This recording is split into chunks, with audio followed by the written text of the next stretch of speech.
Okay, so now that you have already understood what linguistics is, let's move on to the other concepts. Okay, so in linguistics, when you study that there are different branches of linguistics, and at the same time, there are also different levels of linguistic analysis. Okay, so we in this portion of, of your paper will be focusing on the morphological system of analysis. Okay, now before we get to that, we have to understand the other systems of analysis that exists. Okay, so let me just show you a diagram so that it becomes clear to you. One second.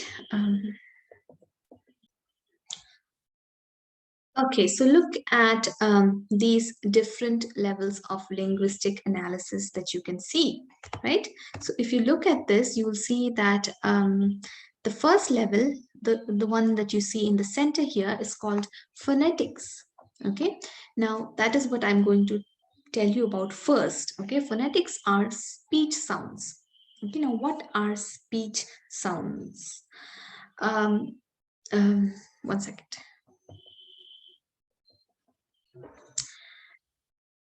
Any language, when you think about it, I told you that when we begin with any language, we think of the different words that are there. When you try to learn a new language, you try to learn one or two words first, and then you try, bringing them together to speak the language as such. So you might think that, the analysis of language begins at the word level, but no. Then you might think that it begins at the alphabet level. No, even that is not the case. Okay, the analysis of a particular language begins at the sound level, and this analysis at the sound level is what is called as phonetics. Okay, the study of the speech sounds is called phonetics. Okay, now what are speech sounds is what you might ask me naturally. Let me give you an example. Okay, when you say the word man or mat, all right, what is happening? You are saying a combination, you're using a combination of different speech sounds to create a word that has a particular meaning. Now, I've already told you about the meaning being arbitrary and all that, right? So, when I'm saying the word man, let's focus on the first sound that you hear, ma. Okay, when you write the word man, you spell it as M-A-N, man. Okay, so there are evidently three alphabets. Okay, and at the phonetic level also there are three sounds that are in play there. That is not always the case. Okay, just because there are three letters in the word does not mean there will be three phonemes only. There might be more, there might be less. Okay, so here we are lucky because it is the same number of sounds as the number of alphabets. But let's focus on the first sound that we hear in this word, ma. How do you produce this word ma? To understand that, we have to first understand the process of production of speech sounds and the organs of speech involved. Now, you might think, what are the organs of speech? You might think that I just speak, right? Why do you need to study about the organs of speech? Because in order to understand a language, you have to understand how these sounds are produced. Okay, now you must have already studied science in your school level at least. Okay, some of you have come from science background, so you might know this better than me. I studied science in class 10 and I closed it. But still I'll try and explain as best as I can.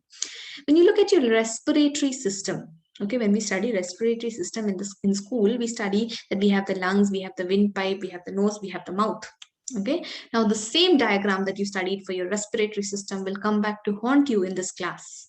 Okay, because the same, almost the same system is used for the production of speech sounds as well.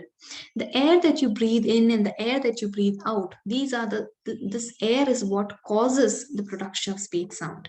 Now you will think, I don't seem to talk from my nose, and I can breathe out from my nose also sometimes. If you try really, really hard and you close your mouth, you can probably breathe out from your nose, but there's no sound coming. Are you sure? There is sometimes you hear a small sound, right? Okay, just I'm kidding. All right. What happens is that when we breathe air, it goes through our windpipe into our lungs. Now, the contraction action that the chest muscle has, the muscles of the chest have an action Why, I don't know, but they seem to contract and expand. Okay, and this contraction and expansion creates the air that was breathed in to be pushed out once again by the same lungs. Okay, and this air that is pushed out is what is used for the production of most speech sounds. I say most because there are some sounds that are produced with the inhaled air as well. You'll study all that in detail later. But most speech sounds, especially as languages like English and Malayalam, are produced by using the air that is exhaled out or pushed out from the lungs. Okay. Now, when this air is pushed out from the lungs, it goes through the same path. It goes through the same windpipe. But what happens is that on top of the windpipe, there is one particular structure. Yes, some of you must have got it. It's called the vocal cords or sound box or even Adam's apple in some cases. Okay. So this vocal cord is actually a very, very peculiar muscle. All right. It sort of looks something like this. Like, if when you hold your two fingers together, it's almost like this, but I'm showing you like this. Okay. What happens is that the vocal cord is a muscle which has two lip-like structures. Okay. And these lip-like structures are attached at one end and open at the other. Okay. And when air is passing through this, what happens? This vocal cord that was until then together, it opens up and allows the air to pass through the space. Now these are very flimsy looking muscles. Okay, what happens is that when air is passing, adu madi avaru kidannu vibrate. Okay, these muscles start vibrating. And this vibration is the first step towards production of speech sounds. Now you will think, how does that produce enough sound? How does a vibration produce enough sound? That alone is not enough. Okay, that's where your organs of speech come into play. All right, the vocal cord has one more function. You might let me teach you some science while I'm at it. When you eat or drink, okay, നമ്മുടെ parents ഒക്കെ പറയും ഭക്ഷണം കഴിക്കുമ്പോൾ സംസാരിക്കരുത്. Okay, it's not just about manners and about your food flying in all directions. അത് കാരണം മാത്രമല്ല അത് പറയുന്നത്. What happens is that ഈ food pipe ഉം wind pipe ഉം വളരെ അടുത്തടുത്തിരിക്കുന്ന രണ്ട് structures ആണ്. Okay, and it is the vocal cords that protects the windpipe. That means when you eat or drink something, the vocal cords will come close together and it will not allow any food or drink to go into the windpipe. Instead, it will go into the food pipe. Hence, if you are talking when you are eating, what will happen? Some food might get into the windpipe and you might choke, or in very minor cases, you might start coughing.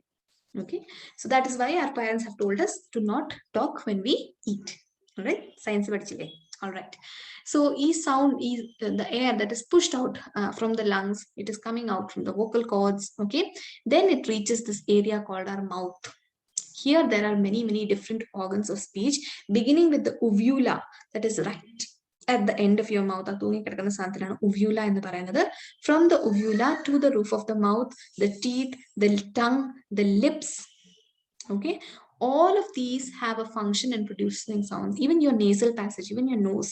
Okay, when you say sounds like na, na, nasal sounds because the nose also comes to play. Okay, so when you study the previous phonetics in the bhagam your paper, you will study how each of these sounds are produced, how they can be categorized. Okay, and that you will be studying by studying the manner of articulation, the place of articulation. I know it sounds scary, but once you get into it, you'll find that it's quite interesting. All right, so what happens is that when I say ma, my two lips are coming together. Can you notice that? Try saying the word yourself, sound yourself. I know linguistics class can be funny when I say all these sounds, but if you try and listen, you might learn something. Okay, so when I say ma, my two lips are coming together. At the same time, when the lips are coming together, the air that is coming out is being stuck. It is being forced to stay inside the mouth. It's not coming out. Okay, that is how the sound ma is produced. On the other hand, when you say a word like love or life, la, la, say it once more with me, la. What happens? The tip of the tongue is going and touching the upper front teeth, hence producing the sound la. Okay, for each sound that we have, there is a different manner of articulation, there is a different place of articulation, and hence we have these different sounds that we use in the English language. All right, so that these sounds that we produce, ma, ha, ka, ga, na, a, e, all of these sounds are called as phonemes, and they are called the smallest units of a language. Okay, so these sounds that we produce are called the smallest units of a language. It is from these sounds, it is a combination of these sounds that leads us to the topic that we will be discussing called morphemes. All right, so let's go back to that diagram that that we saw earlier and discuss this further. Okay, look at that diagram once again. The most inner circle is called phonetics. That is what I already told you. It is the study of speech sounds. Okay, so the first level in the analysis of languages is the analysis or the study of speech sound, and this study is called as phonetics. Phonology is the next level, which is closely related to phonetics, where you will be studying phonemes. Okay, so first in phonetics you will study how these sounds are produced, like I told you, the organs of speech, the manner of articulation, place of articulation, all those scientific stuff will come into the first level of study. Okay, the second level of study is phonology, where you will be studying the difference of phonemes. Okay, in English, we have 44 sounds. So you will study each of those sounds in detail. You'll try and transcribe them. Transcription is a method where I give you the word, for example, man, and you write it in a transcripted way in a phonetic script.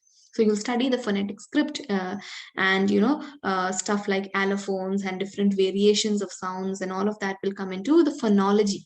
Okay, so that will be the next level of analysis. The third level of analysis is morphology, and that is what our portion is this semester. Morphology is the study of language at the level of words. That means from the speech sounds, you will get some phonemes. These phonemes will be joining together and forming words. It sounds very easy, but there are different ways in which words are formed.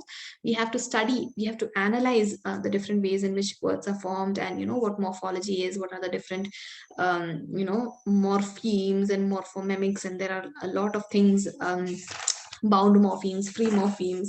It's not very difficult. I think morphology would be, out of everything else, it might be easiest for you to understand. Okay, so that will be there. In phonology, you'll study stuff like stress, rhythm, intonation and all, which might be a bit difficult, but you should focus on them well. Then we come to the third level called morphology, where we study the different ways in which words are formed by using these phonemes. Okay, in that we'll study the different types of words that we have, how they are bound together. Okay, then the different ways in which you can expand, or roots and affixes, and all of that we'll study in morphology.